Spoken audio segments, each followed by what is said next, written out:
Mary and I want to welcome you to another episode of our Family Business Podcast. And today we're going to be answering some of the questions that our listeners are asking. And we want to encourage you to ask questions, especially as it pertains to anything family, anything and everything family. Feel free to ask us. Or, of course, anything that may be dealing with working with family members. Whether it's in the ministry or whether it's even at home. So you can do that at alessifamilybusiness.com, and we'll be glad to go ahead and answer some of those questions there. Well, today, Mary, we're going to be dealing with a couple. How you doing, by the way? I'm doing good, and I have to say I love the Q&A format. Really? I do. That's good. It. Well, that's what we do at home. I know. The whole purpose of the podcast was we realized we were really throwing some truth nuggets out, just as we communicate at home on the back porch or in the living room, having our coffee, getting up in the morning, trying to get going. We would have these conversations. The kids would get in on them. Well, because we'd get thrown questions all the time. Yep. And then we would have these things, and we're like, man, somebody needs to hear this. Yeah. And that's what this is about. So here's one of the questions. People were interested in one question in particular. They want to do some kind of service with their family. Okay. So the question was, as a community outreach, what could they do as a family? And even inside the church, how could they get their family to serve together in the church and even outside of the church and the community?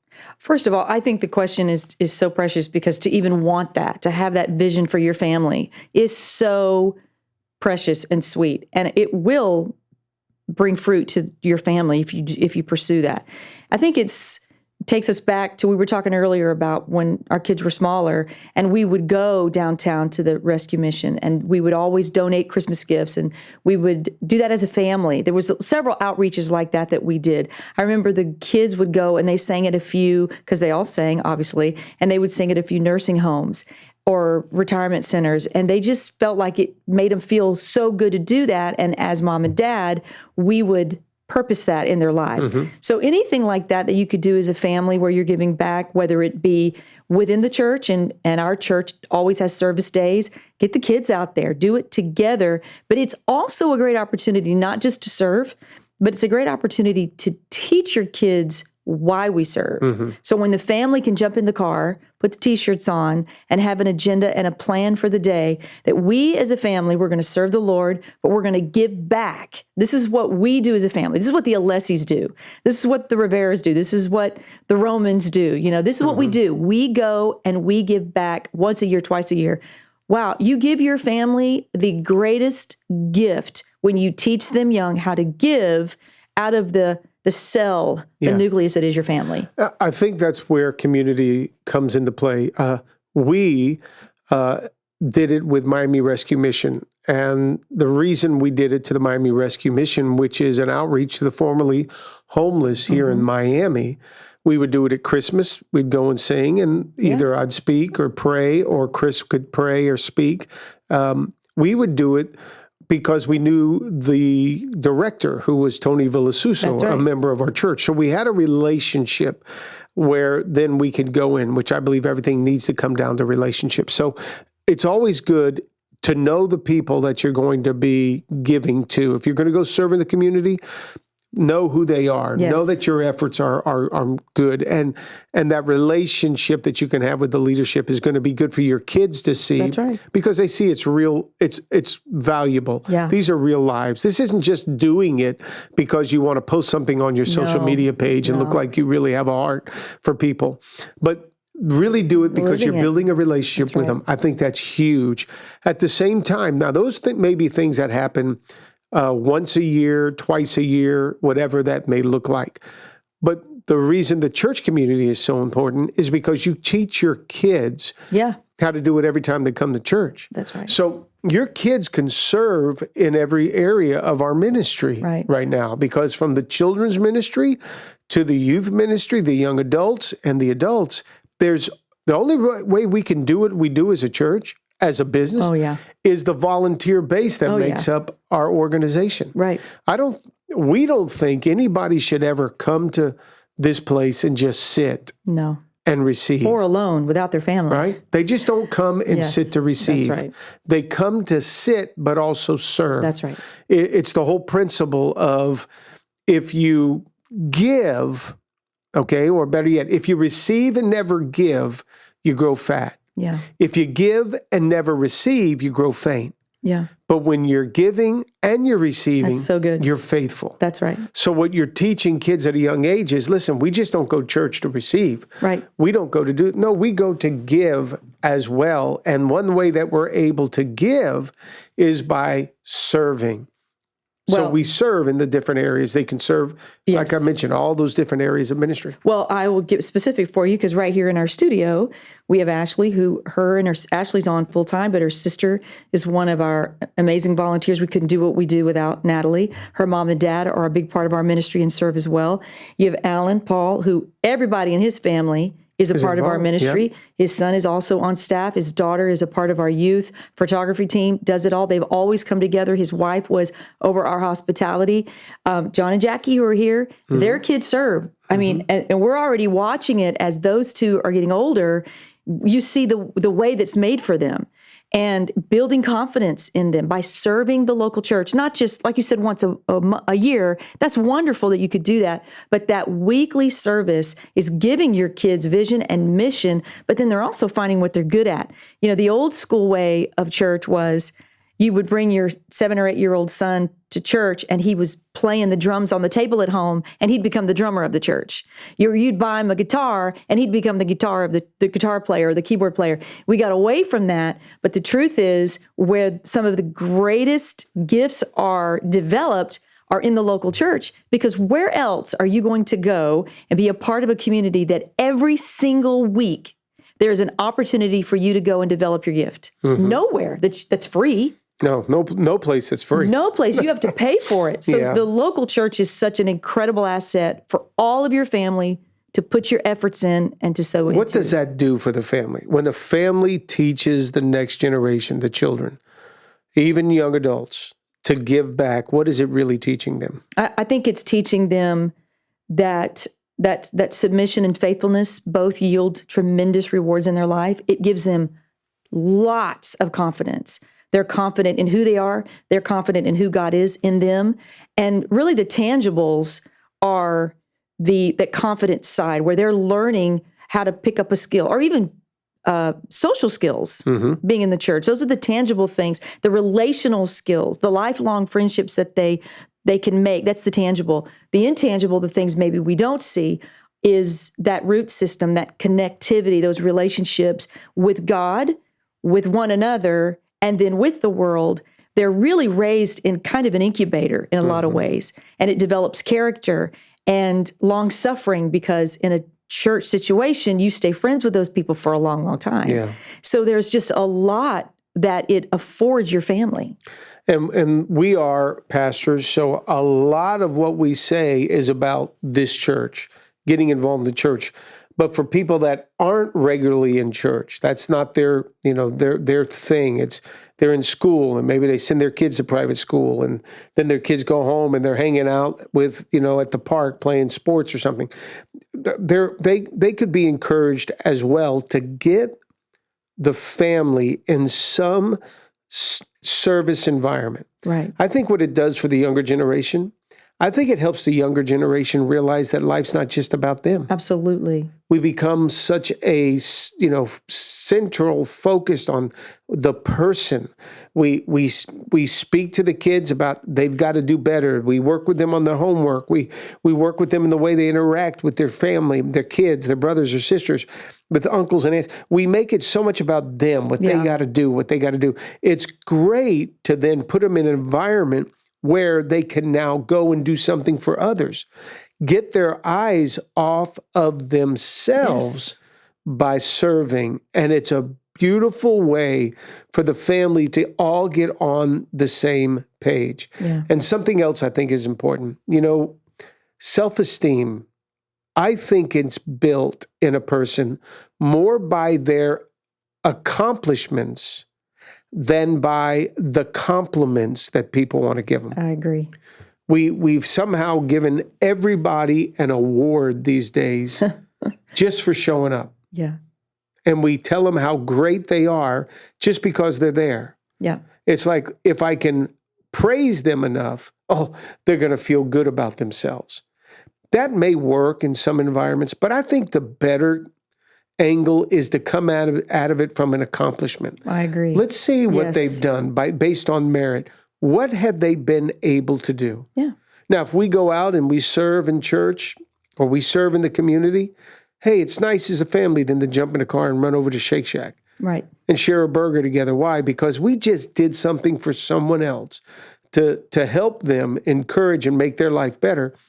Now we're able to celebrate what we've done. Right. But just heaping all this praise on some of our young people today in the It's not family healthy. is not helping them if they're not being motivated to turn around and do something for someone else. Yeah. So this particular question came because it seems like the family wants to show their kids the right way to go. And we know from a biblical perspective, the word says that when you train up a child in the way they should go, they'll never depart from it. This is a family member who's saying, I want to show my kids the right way to live. That's right. Absolutely. And I think it's great that they see the right way to live includes serving other people. the whole family serving other people. Have you heard the news this week that I think it's Harry and Meghan Markle? Is it Harry and Meghan? Henry and Meghan? Whatever. They actually received an award. This is to your point. They actually received an award. Are you ready for this? For not having more than 2 children. This is the culture we live in right now. They actually got an award for saying, we wanted 3 or 4 children, but we've decided we're only going to have 2. As if somehow that is some great accomplishment. And that is what this generation, That award was given by somebody who doesn't have any children. hands down, you're correct about that. That has to be true. Yeah. They don't understand They hate the kids at a blessing restaurant. that children are to your family. And when That's you a can, very lonely person when they get old. wow, that's Yeah. like lacking vision of what the Bible says children are a blessing. They're your heritage. But part of it is because when a family doesn't have vision for them, it does seem like total chaos, Yeah. which is why the local church was God's design for us to be with our families in community with other families. And so much is developed in that is so good, not only for us, but when you do teach your children to do exactly what we're speaking about, the whole culture changes. The society is better because it strengthens that structure of family and giving back because it starts at home. And Okay. isn't it true it always starts at home? Oh gosh. Always. Yeah. The good and the bad always starts at home.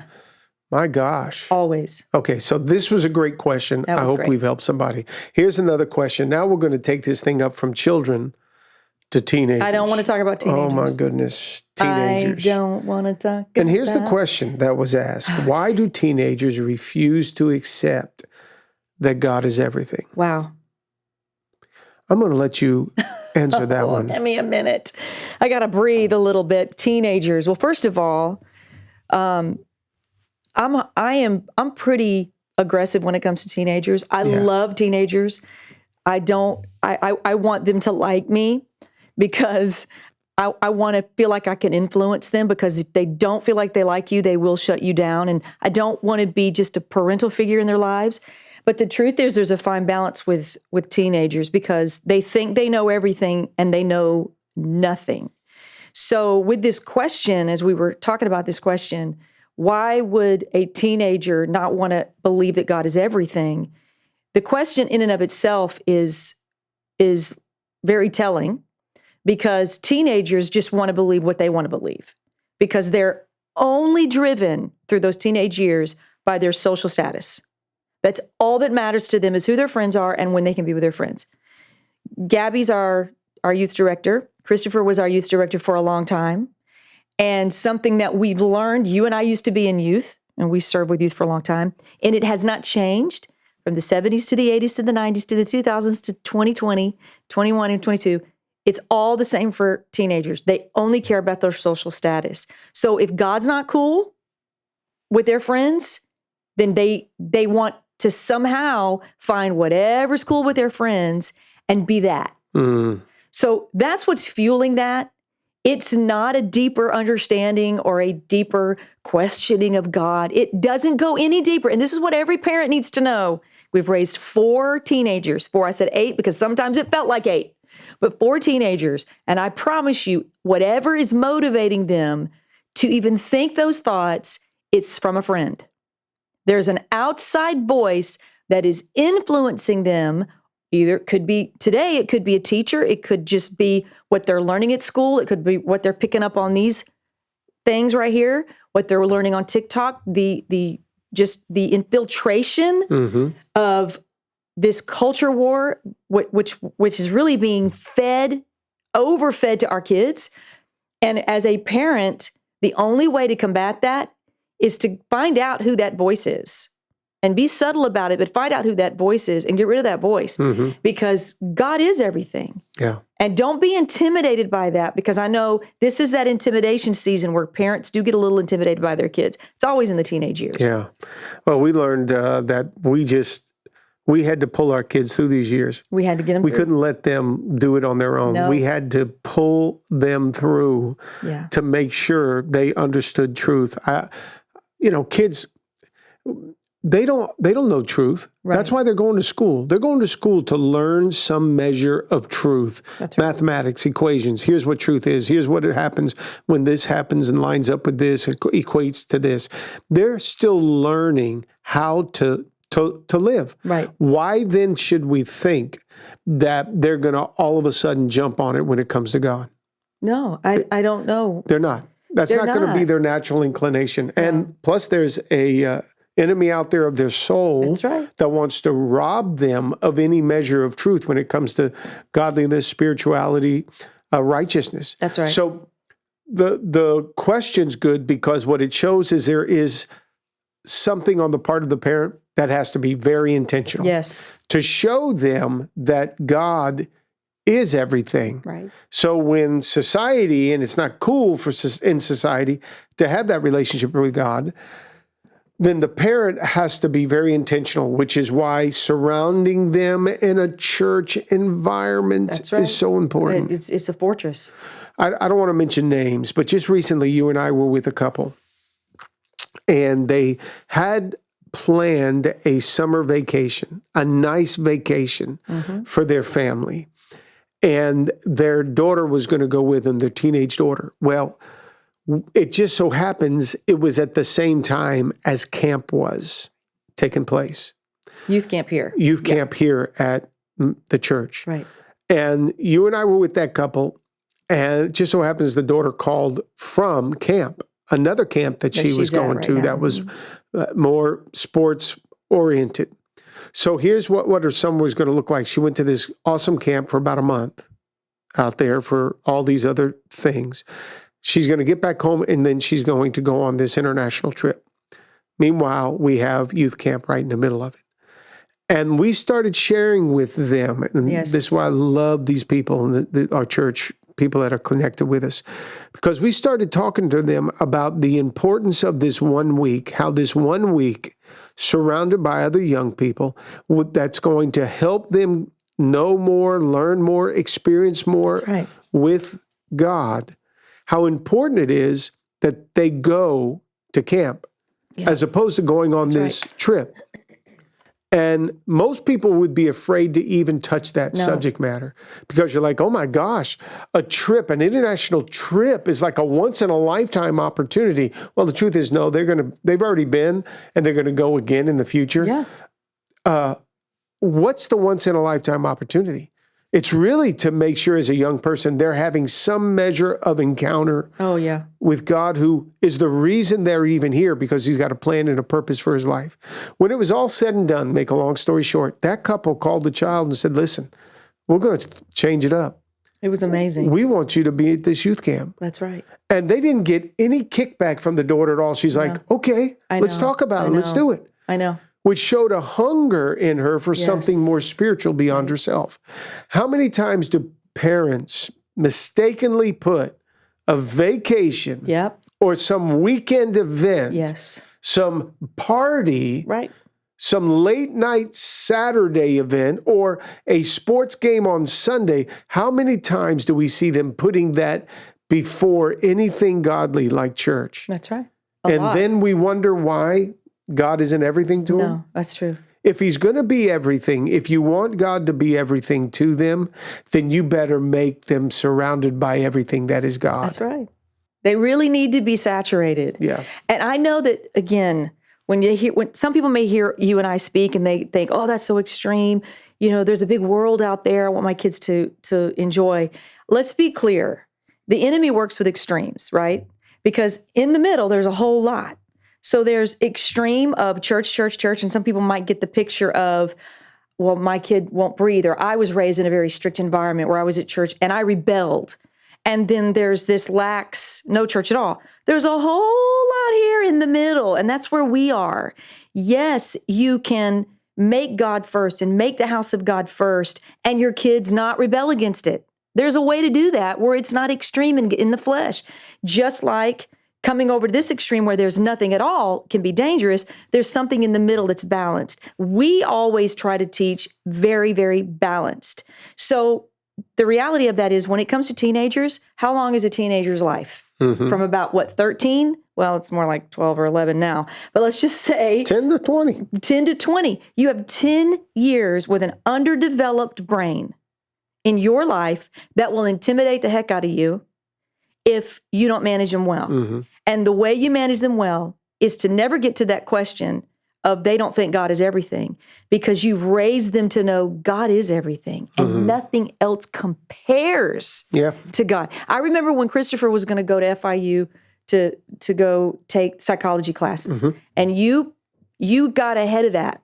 And instead of waiting for him to come home with a lot of questions, you knew that him going into those classes was going to create a lot of questions in his life about his religion, his belief, his doctrine. And you went ahead of that and said, listen, these are some things you might have to fight, but this is what we believe, and this is good for you. It's going to challenge your faith. And that helped Christopher, that being reactive or being proactive instead of reactive.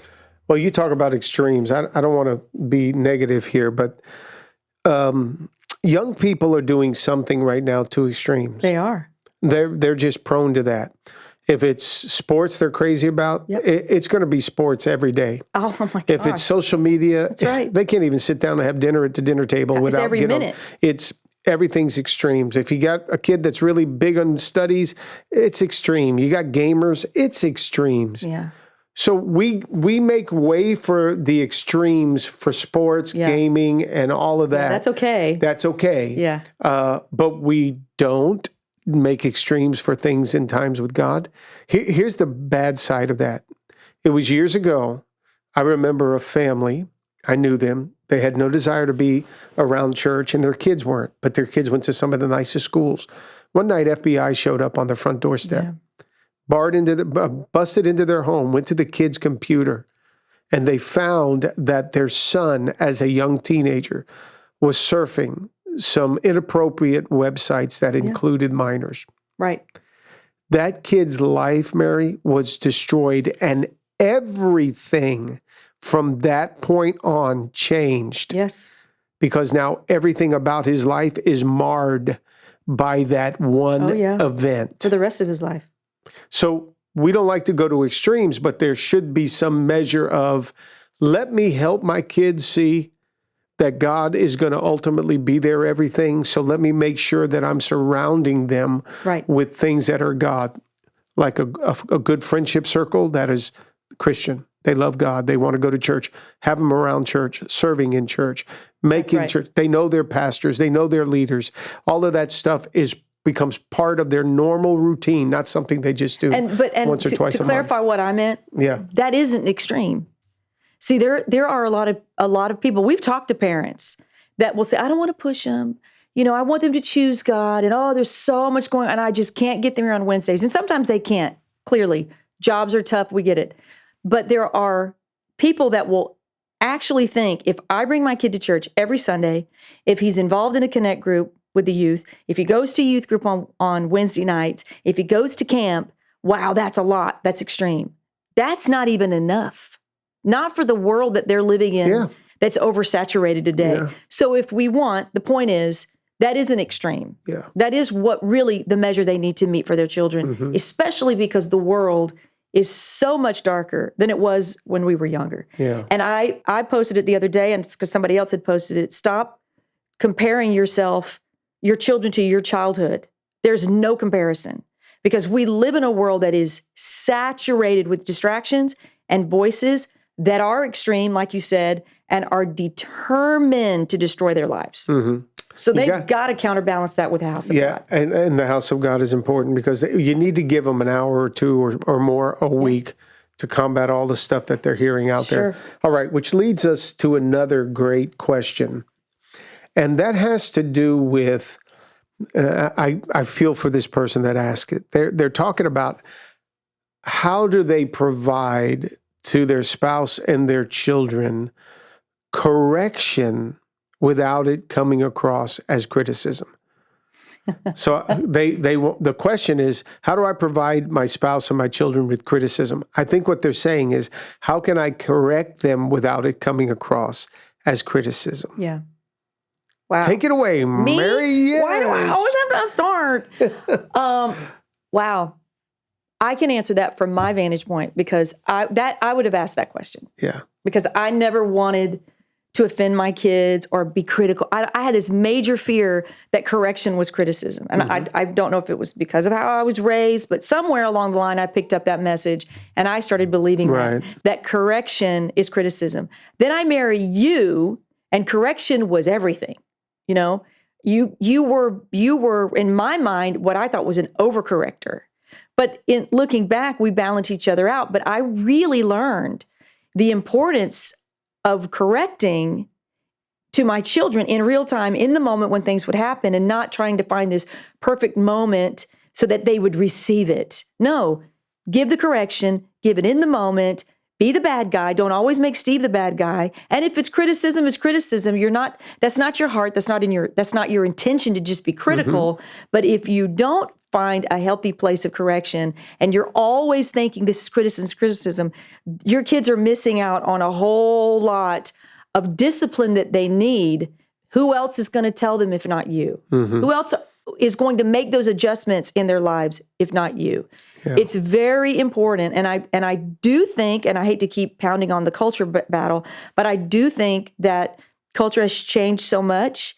And even if you were to go in a classroom and the teacher calls you in as a parent with your child and they want to tell you today what your child did wrong, the parent hears with a completely defensive and defiant ear now. The average parent listens to correction over their child very defensively. Not my kid. Whereas in our day, if our parents got called to the school, it did not matter if we had been falsely accused. We got in trouble like we were the guilty party. Yeah. So we had a healthy fear of getting in trouble. It was always my fault. Always my fault. I don't care if my twin sister did it. I got lumped in. Yeah. And it kept you from being in the danger zone because you didn't want to get in trouble. Well, I feel like parents they bought into this, not all parents, but a pretty heavy amount of them have fallen for this mentality that you can't correct your kids at all because everybody deserves a trophy and no one should be hurt. And oh my God, don't offend them. You're going to break them. You're going to crush them. It's like they're this brand new subhuman that's way more tender and fragile. And somehow correction is going to break them and hurt them and crush them forever. Yeah. Who are these kids? Oh, Mary. I got to tell you, I think the generation before this present teenage generation were raised with everything just being given to them with such a, soft spoon. Everything was perfect. They were praised for just showing up. I think the parents that have seen that are saying, you know what, I don't like that because I'm seeing some young people today that aren't as tender. No, it's true. It's true. As fragile as a generation that has been before them. And I use this little story, and it happened the other day when we went to 7-Eleven to get Gabby a Slurpee Oh no. because it was 7-Eleven day, and I'm dating this podcast, but she went to get a Slurpee, and while we're there, I'm off to the side, and she's sitting getting her Slurpee right up against the machine, and about 4 or 5 young boys came in. Boys, I'm talking, they had to be 13, 14, 15 years of age. And they come in and stand behind her, and one of them decided to be an idiot. He evidently was the jokester. So all of a sudden, I see him walk in front of all his buddies that were, and position himself between Gabby, whose back was to the boys, and the guys. And he comes walking around the corner, and he has his shorts down around his knees. Oh, dear Lord. And he's walking, and I see that the guy's got his underwear on, but he's got his shorts down below his knees, and he's doing it for a laugh. That poor guy. Not thinking that Gabby would see him as much as he's thinking his friends are seeing him, and he's going to get a laugh. He had no idea Gabby's father was right there. Oh, my. And Mary, I'm like, I cringe for that young man. So needless to say, I didn't just shut up and be quiet about the whole thing. I made the kid more or less run out the store. But after I got a hold of him with my verbal commands, and what are you doing? Yes. You foolish, whatever.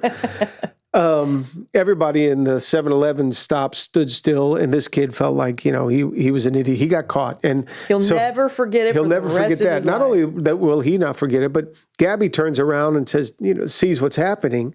And then Gabby turns and says to all the rest of the guys that are sitting there, because some of them are laughing and they're still kind of shocked by what occurred and me being so aggressive in the moment. But I wasn't going to let the kid disrespect my daughter like he did. But the other guys are like now all stuck and standing there. And she says, y'all need to turn and apologize to this man. He's a father and you disrespected him. And all the guys are like, yeah, I'm sorry, sir. And I was shocked at how quick they turned and were repentant. The correction was good. They took the correction. It's like, these are not fragile little kids. Not at all. And you know what? They didn't even bow up. No, they weren't defensive. They weren't defensive or disrespectful or dishonoring. And then, what Gabby does at the end is she says, pull out your phones right now. You go to Instagram, get on your Instagram, go to Metro YL or Youth Group, whatever it was she put in. She goes, YA. You go to Metro Youth and follow us right now because we got Youth Group on Wednesday night. She starts inviting these kids. Oh my God. And we're like, we'll offend you into the kingdom. They going? That's it. What are they going to think when they show up? If they do, when they see, oh my gosh, that was the pastor. Scaring the. Here's the point. I think kids without a proper voice in their life are going to be prone to do stupid things. Right. And a parent should not be afraid of them coming across, as long as they're not abusive.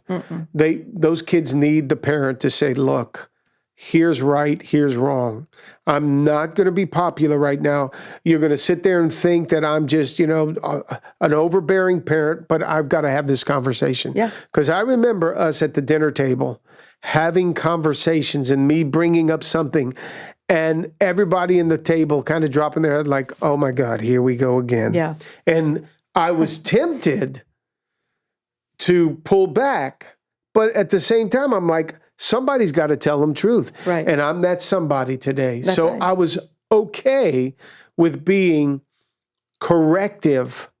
We called it carefronting. Yes, you called it that. I'm going to confront this situation, kids, because I'm your dad and your mom's a weenie. She's not going to do it. She wants to be your friend. But daddy's going to come in here and we're going to have this conversation. And I'm amazed at how over the years, though, when they were younger, they didn't always understand it. They did appreciate it.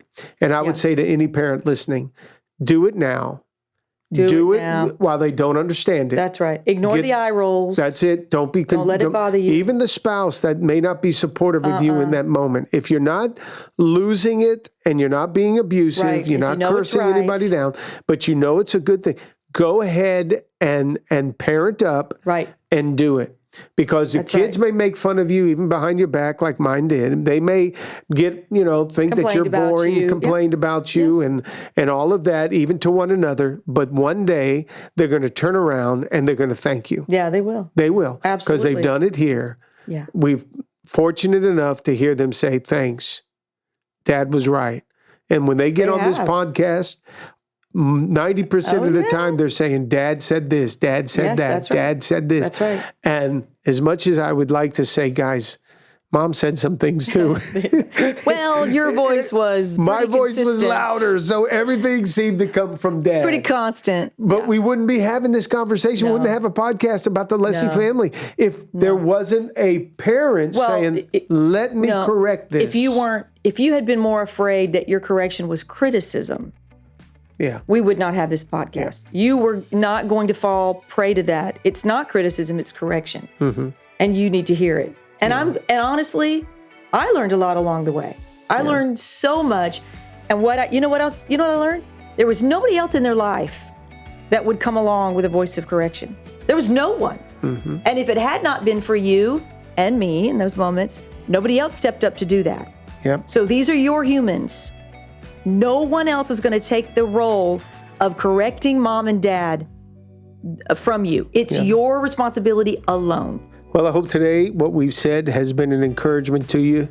Go to our Alessi, let me get that again, man. Where are we at? Our Alessi FamilyBusiness.com site, and you'll be able to send some more questions. We'll be glad to answer them to the best of our ability. This was fun. Yes, it was. Thanks for joining us today.